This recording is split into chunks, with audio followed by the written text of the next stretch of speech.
नमस्कार, यादव मंच में आपका स्वागत है। आज हम चर्चा कर रहे हैं राजनीति पर। जब भारतीय राजनीति की बात होती है तो वहाँ कास्ट सबसे इम्पोर्टेंट फैक्टर होता है, यानी जाति। बिना जाति के राजनीति नहीं, ये भारतीय राजनीति का एक कड़वा सत्य है।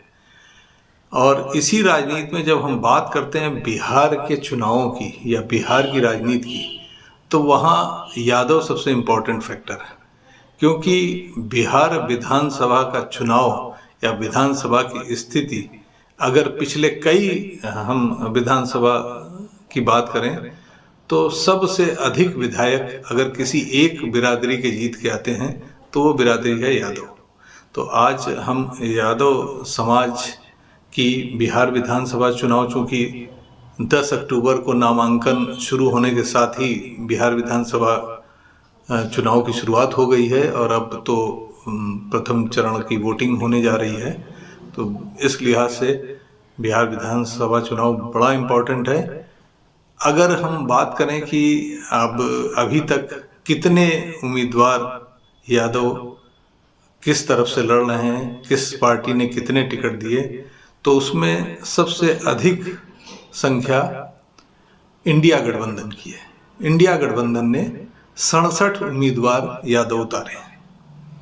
वहीं अगर हम एनडीए गठबंधन की बात करें तो एनडीए गठबंधन से मात्र 15 यादव चुनाव लड़ रहे हैं, जिसमें 8 यादव जनता दल यूनाइटेड से और 6 यादव भारतीय जनता पार्टी से।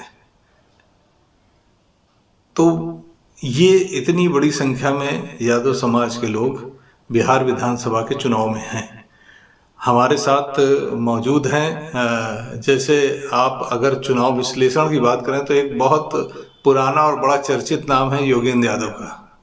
बहुत बड़े सेफोलॉजिस्ट रहे, इसके बाद वो सक्रिय राजनीति में भी आए। उसी तरीके से एक दूसरा नाम है जो आज काफ़ी चर्चा में है चुनाव विश्लेषक के रूप में, वो नाम है ओपी यादव जी का। ओपी यादव जी हमारे साथ हैं और बहुत करीब से वो बिहार विधानसभा चुनाव को देख रहे हैं। तो ओपी यादव जी, हम आज जो बात कर रहे हैं कि बिहार विधानसभा चुनाव में सबसे अधिक विधायक यादव बिरादरी के जीत के आते हैं। क्या कारण लगता है आपको कि ऐसा क्यों है?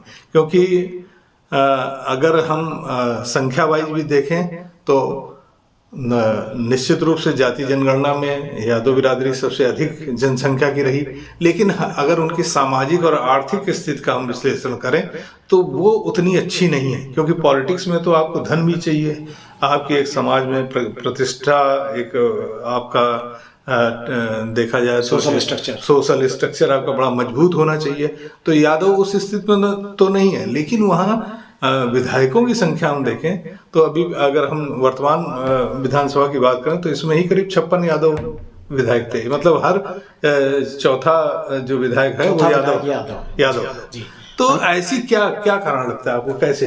अनुराग जी, सबसे पहले मैं धन्यवाद देता हूं आपको और आपके चैनल यादव मंच को, और आपने मुझे आज मौका दिया, उसके लिए मैं आपको साधुवाद धन्यवाद देता हूं।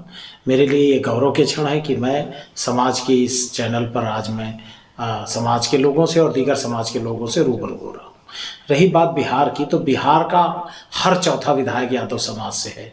और कास्ट सेंसस की रिपोर्ट आने के बाद जो जातीय जनगणना जब बिहार में हुई तो उसके बाद आप देखिए कि सबसे बड़ा समाज, और अगर धर्म की बात किया जाए तो मुस्लिम की संख्या जो है यादव समाज की संख्या के बराबर। और बिहार के 3 बड़े फैक्टर हैं, दलित, मुस्लिम और यादव। ये बड़ा फैक्टर है पॉलिटिकली इक्वेशन की नज़र से अगर देखा जाए। बिहार वो धरती है, रास बिहारी मंडल की धरती है, बिहार बिंदेश्वरी प्रसाद मंडल की धरती है।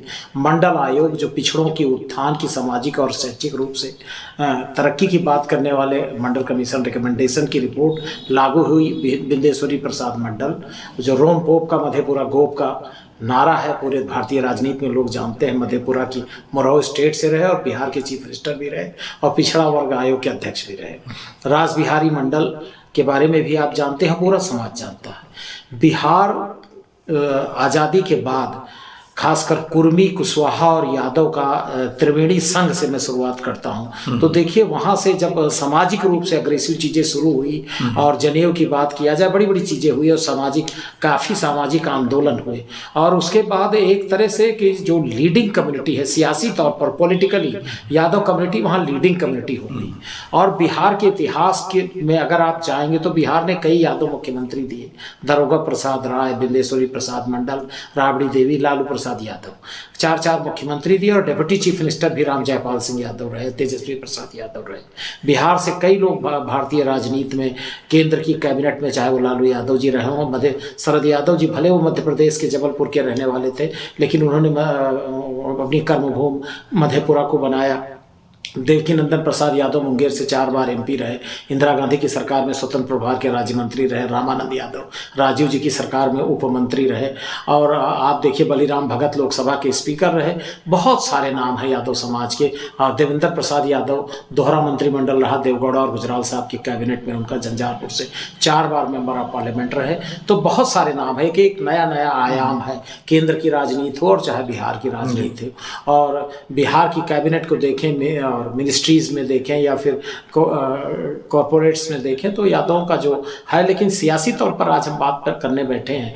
और खासकर बिहार के पहले चरण का जो वोट पड़ने जा रहा है उस पर हम चर्चा करने जा रहे हैं। तो जो पहला जो एरिया आ रहा है, जो लगभग ये पूरी तरह से यादव लैंड है, सीमांचल का बहुत बड़ा एरिया जहाँ पर वोट पड़ने जा रहा है। रोमपोप का, मधेपुरा, गोप का हमने बात की। आप देखिए कि मधेपुरा से काफ़ी यादव समाज के हैवी वेट चुनाव मैदान में हैं। खुद मधेपुरा सदर, जहां चंद्रशेखर यादव बिहार के शिक्षा मंत्री रह चुके हैं, तीसरी बार हैट्रिक लगाने के लिए प्रयासरत हैं। सिद्धेश्वर रिजर्व हो गई है। और आपको याद होगा पप्पू यादव जी इंडिपेंडेंट चुनाव इसी असेंबली से जीते थे। मधेपुरा की मैंने बात ही किया। आलमनगर पहले चरण में है। और नरेंद्र नारायण यादव एक जमाने में जब जीतन राम मांझी चीफ मिनिस्टर बने तो जनता दल यूनाइटेड से 2 यादवों के नाम उभर के आए थे।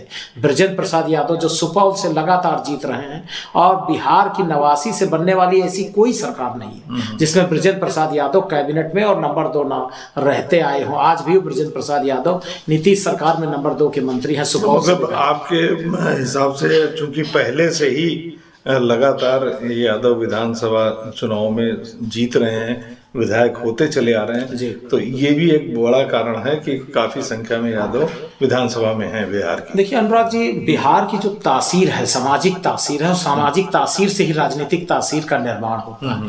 बिहार के चाहे जो भी प्रयोग है, 1967 से संयुक्त विधायक दल का जो प्रयोग, उसमें आप देखिए, आप जनसंघ की बात, भारतीय जनता पार्टी की भी बात करें तो जागेश्वर यादव जी कटिहार से एमपी हुआ करते थे। आप शेरे बिहार राम लखन सिंह यादव जी की बात करें, नरसिम्हा राव की सरकार में कैबिनेट मंत्री और कांग्रेस के प्रदेश अध्यक्ष। और चौधरी चरण सिंह जी ने उन्हीं के चुनाव प्रचार में कहा था कि मुझसे बड़ा यादव कौन। तो बिहार शुरुआती दौर से ही सामाजिक रूप से और राजनीतिक रूप से वहाँ का यादव बड़ा सशक्त रहा है। और कुछ ऐसी असेंबलीज हैं, परसा की बात करिए, मढ़ौरा की बात करिए, मधेपुरा सदर की बात करिए, बहुत सारी ऐसी असेंबली हैं जहाँ आज़ाद भारत में यादव कम्युनिटी के अलावा, जैसे मधेपुरा से सारे एमपीज, मैं आपको नाम गिना सकता हूँ कि मधेपुरा से बिंदेश्वरी प्रसाद मंडल, भोगेंद्र नारायण मंडल, आरपी यादव, महावीर यादव, और आप रविंद्र कुमार रवि, पप्पू यादव, लालू यादव, शरद यादव, लाइन से आप देख लेंगे तो मधेपुरा से, तो उस तरह आप 67 की मैंने बात की, आप 77 के नतीजों को देखिए। 77 के नतीजों में चाहे पार्लियामेंट रही हो, चाहे असेंबली रही हो, और उसके बाद 89 के बाद तो पूरा बिहार का जब सामाजिक ताना वाला मंडल और कमंडल की जब सियासत बिहार पे प्रयोग भूमि बन गया बिहार, तो उसके बाद देखिए कि यादवों की एक, आप पार्लियामेंट में जाने के देख लीजिए, ऐसी कोई पार्लियामेंट की सीट नहीं है जिससे यादव में जो अब रिजर्व हैं उन पर भी, और जो जनरल सीटें हैं उन पर भी ऐसी कोई सीट नहीं है जहां से मेंबर ऑफ पार्लियामेंट यादव जीत के।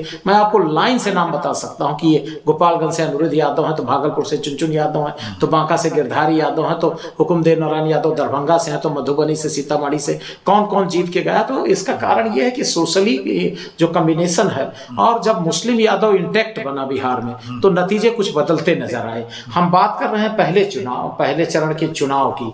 तो आप सिमरी बख्तियारपुर है, दरभंगा ग्रामीण जहाँ से मंत्री रहे हैं ललित यादव, आरजेडी के कैंडिडेट हैं, हायाघाट जहाँ से महेश्वर यादव लगातार यहाँ से चुनाव जीते रहे, केवटी अशोक यादव जो हुकुमदेव नारायण यादव जी के बेटे हैं, मेंबर ऑफ पार्लियामेंट है मधुबनी से, केवटी उनकी सीट रही है। गायघाट जो मैंने महेश्वर यादव की बात किया, निरंजन राय आरजेडी के मौजूदा विधायक है। मुन्ना यादव मीनापुर से विधायक हैं। बैकुंठपुर से प्रेम शंकर यादव आरजेडी के विधायक हैं, फिर वो चुनाव लड़ रहे हैं। राम प्रवेश राय को भारतीय जनता पार्टी की कैबिनेट में रहे, उनको ड्रॉप किया गया है बरौली से। सिवान से अवध बिहारी चौधरी विधानसभा के स्पीकर रहे। एक बड़ी बात बताना चाहूंगा, चूंकि यादव मंच का ये कार्यक्रम है, अवध बिहारी चौधरी विधानसभा के स्पीकर रहे और इसके पहले देव नारायण यादव जी बिहार विधानसभा में स्पीकर रहे, और अभी नंदकिशोर यादव जी स्पीकर हुआ करते थे, उनको ड्रॉप किया गया है पटना साहिब की सीट से। भारतीय जनता पार्टी ने टिकट काट दिया और इसकी बड़ी चर्चा हुई बिहार चुनाव में कि उनको कैसे ड्रॉप किया गया, भारतीय जनता पार्टी ने कैसे उनको ड्रॉप कर दिया गया। तो बिहार विधानसभा में आप अंदाजा लगाइए कि राजनीति का कितना सशक्तिकरण है यादव समाज में, कि तीन विधानसभा अध्यक्ष, चाहे देवनारायण यादव रहे हो, चाहे अवध बिहारी चौधरी रहे हो, और वर्तमान में नंद किशोर यादव स्पीकर की कुर्सी पर बैठना, कॉन्स्टिट्यूशनल पोस्ट पर बैठना, ये बहुत। और बलिराम भगत जो देश के पहले स्पीकर थे, बिहार की धरती से आए। तो हम सब्जेक्ट पर आ रहे थे कि रघुनाथपुर ले लीजिए, हरिशंकर यादव विधायक हैं, आरजेडी के कैंडिडेट हैं। एकमा से श्रीकांत यादव विधायक हैं। सत्येंद्र यादव माझी से हैं। मढ़ौरा की हम बात कर रहे हैं, ये वो धरती है जो दारोगा प्रसाद राय की धरती रही है। Ram Jaipal Singh Yadav deputy chief minister तक पहुंचे। आप परसा की बात करें, यहाँ पर जो उनके दारोगा प्रसाद राय जी के चंद्रिका राय मंत्री रहे लालू सरकार में, और उनकी बेटी को चुनाव मैदान में राष्ट्रीय जनता दल ने, यादव बाहुल सीट है मढ़ौरा, और एक तरह से सोशलिस्टों की ये प्रयोग भूमि है। परसा, सोनपुर में डॉक्टर रामनुज, महुआ की बात, हसनपुर की बात किया जाए, मुकेश रोशन, हसनपुर, और आप देखिए कि तेज प्रताप यादव चुनाव लड़ रहे हैं। साहेबपुर कमाल, खगड़िया से इस बार कांग्रेस के कैंडिडेट जीते थे, उनको ड्रॉप करके कांग्रेस के राष्ट्रीय सचिव चंदन यादव को कांग्रेस ने उतारा है।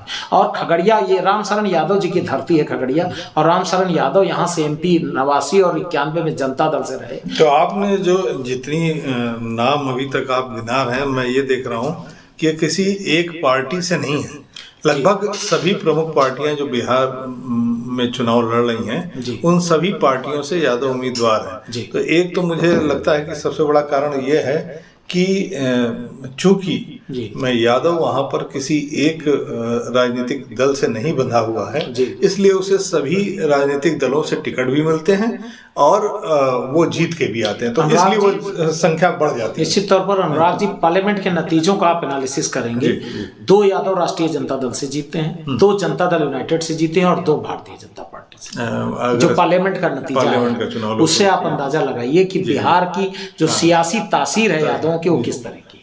नित्यानंद राय, अगर हम उत्तर प्रदेश में देखते हैं तो यहाँ मोस्टली यादव का झुकाव जो है वो एक पार्टी, विशेष समाजवादी पार्टी की तरफ दिखाई पड़ता है, लेकिन ये स्थिति हमें बिहार में नहीं दिखाई पड़ती, और इसीलिए वहाँ संख्या ज्यादा है। जैसे यहाँ संख्या बहुत कम है, यहाँ हम हमारी समझ में जो यादवों की स्थिति है विधायकों की उत्तर प्रदेश में, वो 5वें या 6ठे नंबर पर है।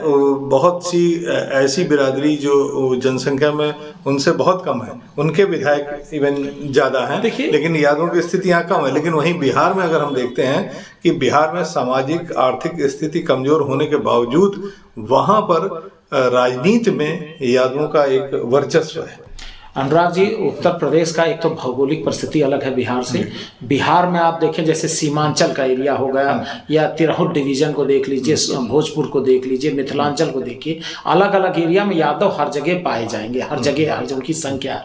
और ऐसी ऐसी असेंबली है कि अकेले वो चुनाव जीत सकते हैं या दूसरे सामाजिक ताने बाने के साथ मिलकर के चुनाव जीत सकते हैं। उत्तर प्रदेश की तासीर अलग है। उत्तर प्रदेश में पूर्वांचल, जौनपुर से लेकर के और गाजीपुर बलिया के बीच का जो भूभाग है, इसमें यादव लैंड है, और इसके बाद कानपुर देहात से लेकर के और आप सिकोहाबाद तक, आगरा के पहले तक का जो है वो यादव लैंड है। और आप बुंदेलखंड की चर्चा करिए, 19 विधानसभा सीटों में एक बबेरू है जो तकनीकी रूप से यादव डोमिनेटेड मानी जाती है। तो उत्तर प्रदेश की जो भौगोलिक स्थिति अलग है और मिजाज भी अलग है। दूसरा, जो दूसरे दलों में ना जाने का एक कारण ये भी है, उत्तर प्रदेश के संदर्भ में मैं बात करूंगा। आप याद करिए कल्याण सिंह का टेन्योर बीजेपी का, जैसे दूसरी बार उत्तर प्रदेश में सूबे के वजीर आला योगी आदित्यनाथ साहब हैं, तो एक जो आपका दृष्टिकोण होता है, जो शासन में बैठा व्यक्ति है उसका दृष्टिकोण किसी समाज के प्रति कैसा है, वो भी एक उस रेफरेंस का पॉइंट है, संदर्भित पॉइंट है। और उस एक ये भी एक फैक्टर है। आप याद करिए कि जब कल्याण सिंह के हाथ में उत्तर प्रदेश की बागडोर हुआ करती थी,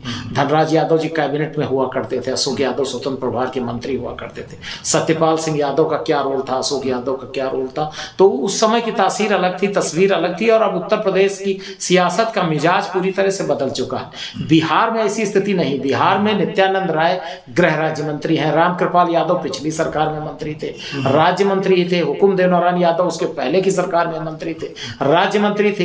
ये तय है कि हुकुमदेव नारायण यादव भारत सरकार में चंद्रशेखर जी की सरकार में कपड़ा और खाद्य प्रसंस्करण कैबिनेट मंत्री थे और बाद में कृषि राज्य मंत्री बने अटल जी की सरकार में। लेकिन ऐसी कोई कैबिनेट सेंटर में नहीं है जो बिहार से यादवों का प्रतिनिधित्व ना हो। नित्यानंद राय गृह राज्य मंत्री हैं।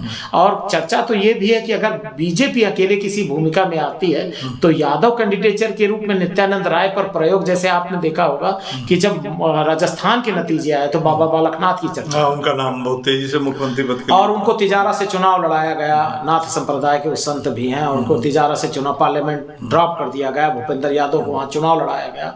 भूपेंद्र यादव बेसिकली रहने वाले तो हरियाणा के हैं, लेकिन उनको वहाँ चुनाव लड़ा करके और सेंटर में कैबिनेट में लाया गया। और आप मध्य प्रदेश में देखिए, डॉक्टर मोहन यादव बहुत जो नेताओं की बड़ी जमात थी उसमें कहीं वो प्रदेश अध्यक्ष नहीं थे, कहीं लीडर ऑफ अपोजिशन नहीं रहे।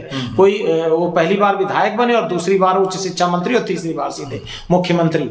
तो एक तरह से भारतीय जनता पार्टी के संदर्भ में कहा जाए तो देश भर में यादवी सियासत में वो प्रयोग कर रही है। प्रयोग का केंद्र कभी भोपाल हो सकता है, कभी जयपुर हो सकता है। प्रयोग आप देखिए कि अभी छत्तीसगढ़ में मंत्रिमंडल का विस्तार हुआ, गजेंद्र यादव को शिक्षा मंत्री बनाया गया। आप देखिए, और एक त्रासदी ये भी है कि मधुसूदन यादव जैसे जो राजनांदगांव से मेंबर ऑफ पार्लियामेंट रहे, उनको भारतीय जनता पार्टी ने ड्रॉप कर दिया और बाद में उनको इस समय मेयर है राजनांदगांव से। तो अलग अलग राज्यों की अलग अलग तस्वीर है। और जहाँ तक बिहार की बात किया जाए तो बिहार में और खासकर मंडल की बात किया जाए तो लालू यादव और राष्ट्रीय जनता दल ने यादव समाज पे काफी काम किया। और फिलहाल उत्तर प्रदेश के सापेक्ष में देखा जाए तो बिहार में जो अलगाव वाली बात है, जो दूरी की बात है, वो यादव समाज से बीजेपी की दूरी उतनी नहीं है जितनी उत्तर प्रदेश में है। लेकिन चूंकि अब जैसे अब वहां पर चुनावी युद्ध हो रहा है और अभी योगी आदित्यनाथ जी ने जिस तरह वहां बात किया, तो जिस तरह व्यक्तिगत हमले हो रहे हैं, तो जो मिजाज है पूरे देश का, मिजाज पूरे देश का पॉलिटिकल टेम्परामेंट बदलता है। नहीं, ये बिल्कुल आप सही कह रहे हैं कि वहाँ का बिल्कुल मिजाज ही अलग है। और उसको देखते हुए वहाँ पर एक वर्चस्व देखा जाए तो यादव समाज का विधानसभा में दिखाई पड़ता है।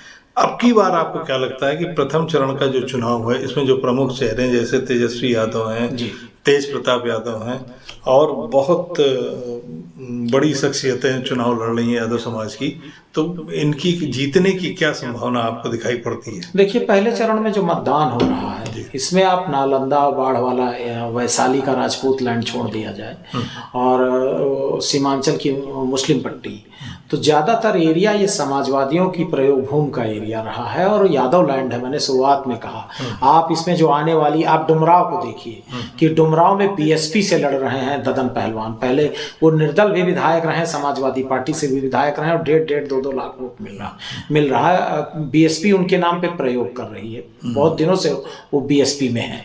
तो पालीगंज में ही देख लीजिए, राम लखन सिंह यादव के जो नाती हैं जयवर्धन यादव यहाँ से चुनाव लड़ते रहे हैं।